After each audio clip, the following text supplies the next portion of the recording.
सुप्रभात बच्चों। आज हम लोग पढ़ेंगे बिहारी के दोहे। और इसमें हम बिहारी के दोहे इसमें हम पढ़ेंगे कि किस तरह से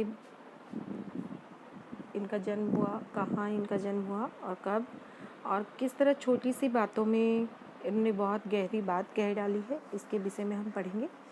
तो इनका जन्म जो है वो सन 1595 में 1595 में हुआ और 1663 में इनकी मृत्यु हुई। इनका जन्म स्थान है ग्वालियर।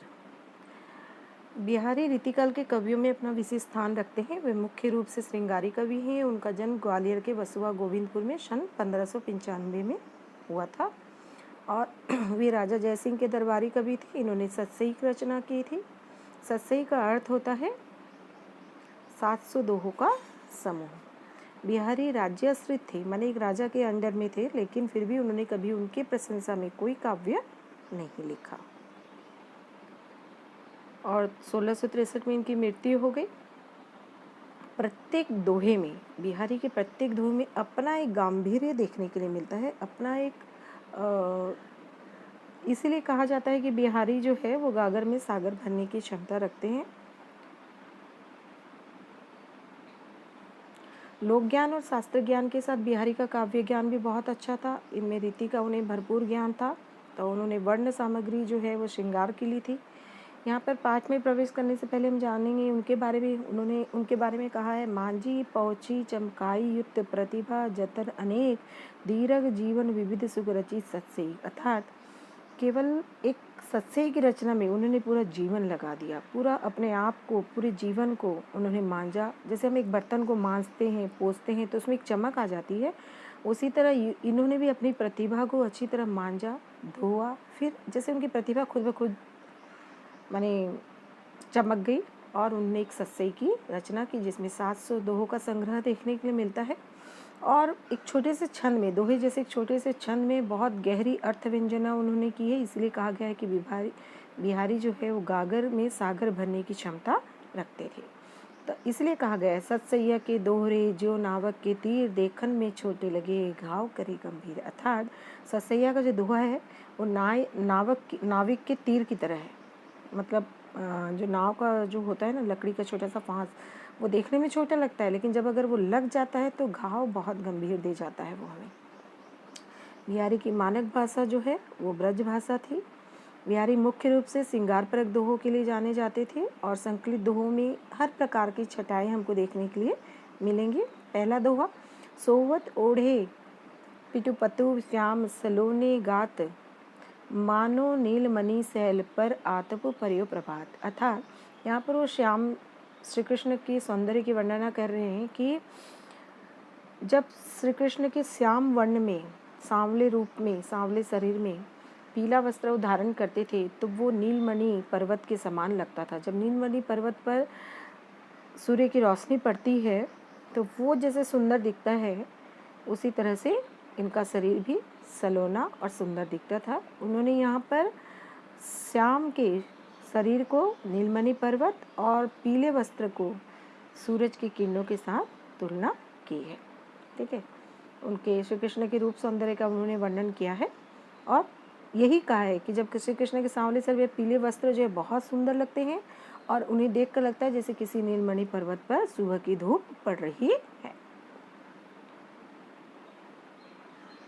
दूसरा, कहला ने एकत बसत अहि मयूर मृग बाघ जगतु तपोवन सो कियो दीर्घ धाग निकात। यहाँ पर वो प्रचंड गर्मी का वर्णन कर रहे हैं दूसरे दोहे में।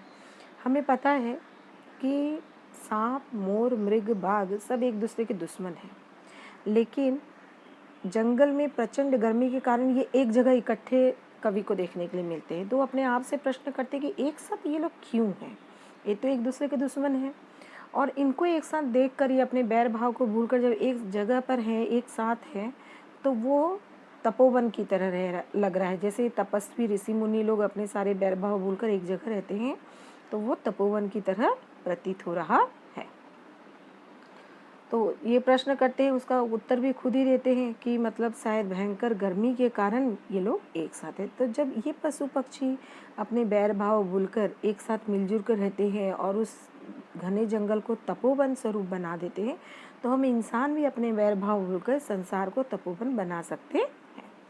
बतरस लालच लाल की मुरली धरी लुकाई, सोह करे भो हनु हसे देह कहे न तुचाई। तो ये तीसरे दोहे में नायक नायिका गोपियाँ श्री कृष्ण के साथ बात करने के लालच से उनकी बांसुरी छुपा देती हैं, और जब उनसे मांगा जाता है तो वो कसम खाती हैं और हंस देती हैं और देने से मना कर देती हैं। इसका यहाँ पर वर्णन किया गया है, छिपा देती है। और इस प्रकार दोनों के फिर जो बात होती है वो नायिका की सखी एक अन्य सखी को बताती है। तो यहाँ पर श्री कृष्ण से प्रेम भरी बातचीत करने के जो सुख प्राप्त है, उस सुख को पाने के लिए गोपियाँ उनकी बांसुरी को छुपा देती है। ठीक है, तो श्री कृष्ण को उस पर संदेह हो जाता है, हंसने लगती है जब वो, तो कि हाँ यही लोग छुपाई हैं। फिर भी नायिका को अपनी बांसुरी देने के लिए वो कहती है। कहत नटत रिझत खिजत मिलत खिलत लजियात, भरे भौन में करत है नैन हुई सब बात। यहाँ पर नायिका प्रस्तुत दोहा प्रसिद्ध रीतिकालीन कवि यहाँ पर जो बिहारी द्वारा रचित है, वो नायक नायिकाओं के आंखों ही आंखों में चलने वाली जो बातचीत है उसका सुंदर चित्रण किया है। कवि कहते हैं कि नायक नायिका की आंखों से कुछ संकेत करके कुछ कहता है, लेकिन नायिका संकेत से उसको इनकार कर देती है। तो नायिका इस प्रकार से इनकार करती है कि नायक जो है उस पर मुग्ध हो जाता है, और ये देखकर आंखों ही आंखों में वो इशारों में उनसे खींच गुस्सा भी प्रकट करती है, और वो जो गुस्सा है वो बनावटी होता है। थोड़ी देर में फिर दोनों की आंखें मिलती है, और ये देखकर वो खिल उठते हैं, लजा जाते हैं, और पूरे भीड़ भरे घर पर भी नायक नायिका जो है वो आंखों ही आंखों में एक दूसरे से बातचीत कर लेते हैं, और घर वालों का ध्यान उन पर आता ही नहीं है। बैठी रही अति सघन बन, बैठी सदन तन माह, देखी दोपहरी जेठ की छाओ चाहती छा। अर्थात यहाँ पर कवि कह रहे हैं कि दोपहर, जेठ की जब दोपहर होता है, इस दोहे में भी उन्होंने गर्मी की भयंकरता का सुंदर चित्रण किया है कि एक नायक नायिका के घर आया हुआ है, और नायिका उससे कहती है कि गर्मी बहुत है बाहर, तो आप यहीं रुक जाओ। उसे वहीं घर पर रोक लेना चाहती है, और इसी कारण वो कहती है कि घर पर जेठ की प्रचंड गर्मी में घर पर भी जो छाँव होता है, वो छाया भी छाया ढूंढती है। अर्थात हम क्या करते हैं, घर पर जब हम रहते हैं छाया होता है, फिर भी हम क्या करते हैं, हमारे घर के लाइट्स बंद कर देते हैं, मोटे मोटे पर्दे लगा देते हैं, मतलब उस छाया को भी और छाया की दरकार होती है ताकि गर्मी ना लगे। तो भाव ये है कि गर्मी बहुत ज़्यादा है, और जिस कारण गर्मी से घबराकर जो है छाया और भी छाया ढूंढ रही है, और छाया जो है परछाई जो वो भी छुपना चाहती है। कागत पर लिखत न बनत, कहत संदेशु लजात, कहे सबूत तेरो हियो मेरे हिय की बात। यहाँ पर नायक नायिका एक दूसरे से बिछड़े हुए हैं, दूर रह रहे हैं, और किस तरह वो अपने संदेश को अपने नायक तक पहुँचाना चाहती है, इसके विषय में वो कह रहे हैं कि परदेश गए हुए प्रियतम को पत्र लिखना चाहती है, लेकिन वो लिख नहीं पा रही है, क्योंकि इतनी सारी पीड़ा वो कागज़ पर नहीं लिख सकती है, और मौखिक रूप से भी अपने प्रेम संदेश को नहीं भिजवा सकती, क्योंकि उसको शर्म आ रही है, लज्जा का अनुभव हो रहा है। तो वो कहती है कि मैं सिर्फ तुमसे यही कहना चाहती हूँ कि तुम अपने ही दिल से पूछ लो, तो तुम्हारा जो हृदय है मेरे हृदय की सारी बात जानता है। क्योंकि अगर जैसे तुम्हारे विरह में तुमसे बिछड़कर मेरा हृदय जैसे अगर दुखी है, तो वैसे ही मेरे से बिछड़कर तुम्हारा हृदय भी दुखी होगा। तो इस प्रकार तुम अपने हृदय से ही मेरी स्थिति का आसानी से अनुमान लगा सकते हो। 7वां दोहा है, प्रकट भय दुई राजकुल, सुबस बसे ब्रज आई, मेरे हरो कलेश सब केशव केसराई। केशव राय मतलब बिहारी के पिता। बिहारी के पिता केशव राय जी वो खुद भगवान से कह रहे हैं कि आप 2 कुल में जन्मे हो। एक तो देवकी के पुत्र हैं, कंस को मारने के लिए उनका जन्म हुआ था, और कंस उनको मार देता है, इसलिए उनके पिताजी उनको कहाँ छोड़ देते हैं, ब्रज में छोड़ देते हैं। ठीक है, तो कहते हैं आप तो सब कुछ जानने वाले हो। तो रीतिकालीन कवि बिहारी इस दोहे में उन्होंने भगवान श्री कृष्ण का रूपक अपने पिता को श्री कृष्ण का रूपक बताया है, और कहा है कि आप मेरे कष्टों का पूरा निवारण कर दीजिए। कहते हैं इच्छा कि ब्रज के बसे हुए केशव राय रूपी केशव केशव राय जो है वो ब्रज के बसे हुए हैं, केशव के समान है, और उनसे कहते हैं कि आप मेरे सारे कष्टों और दुखों को दुख दूर कर दो, आप सर्वशक्तिमान हैं, तो मेरे कष्टों का निवारण आप ही कीजिए। 8वें दोहे में उन्होंने कहा है कि जो पाखंड करते हैं, जो मतलब जप तप तिलक लगाकर जो पूजा करते हैं, उसको उन्होंने गलत बताया है। कहा है जप माला जाप छापे तिलक सरे न एको कामू, मन काचे नाचे वृथा साचे राचे रामू। अर्थात ओके, ईश्वर का नाम का छपा हुआ वस्त्र कुछ लोग पहन लेते हैं, सर पर तिलक लगा लेते हैं, लेकिन उनका मन जो है वो कच्चा मन, माने इधर उधर पूजा के समय इधर उधर मन भटकता रहता है। तो इस तरह की पूजा को उन्होंने आडंबर बताया है। कहा है सच्चे मन से अगर हम एक जगह बैठ के पूजा भी करेंगे, चाहे हम ईश्वर के नाम वाला वस्त्र ना पहने, फिर भी हाँ उसी भक्ति पर उन्होंने बल दिया है। ठीक है, मनुष्य का मन जो है अस्थिर होता है, तो अगर इस मन में अगर ईश्वर के प्रति पूर्ण विश्वास नहीं है तो भक्ति में नाचना भी व्यर्थ। उन्होंने बताया कि उस भक्ति में भी नाचना व्यर्थ है। तो सच्चे मन से ईश्वर का विश्वास करके भक्ति करेंगे तो भगवान उसी पर ही प्रसन्न होते हैं। ठीक है,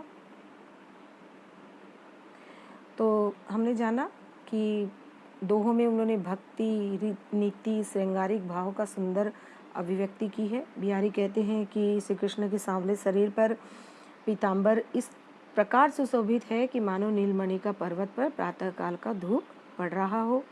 दूसरे दोहे में उन्होंने स्पष्ट किया है कि गर्मी की भयंकरता को स्पष्ट किया है, जिसके कारण जो आपस में दुश्मन है, सांप मोर हिरण शेर, वो भी अपनी शत्रुता त्याग करके एक छाया के नीचे एकत्रित हैं। तीसरे दोहे में उन्होंने गोपियों का श्री कृष्ण के प्रति प्रेम व्यक्त किया है कि उनसे बातें करने के लिए उनकी बांसुरी छुपा देती हैं, और जब मांगते हैं तो उन्हें हास्य में टाल देती है, मना कर देती है। चौथे दोहे में उन्होंने कहा है नायक नायिकाओं के संकेतों से बातचीत का वर्णन किया है कि आंखों ही आंखों में किस तरह से वो एक दूसरे से बातें कर लेते हैं, एक दूसरे को देखकर लजा जाते हैं। पांचवें दोहे में उन्होंने कहा है कि प्रेमियों के नेत्र मिलने पर उनमें जो प्रेम होता है वे आपस में तो प्रेम के बंधन में बनते हैं किंतु परिवार से छूट जाते हैं।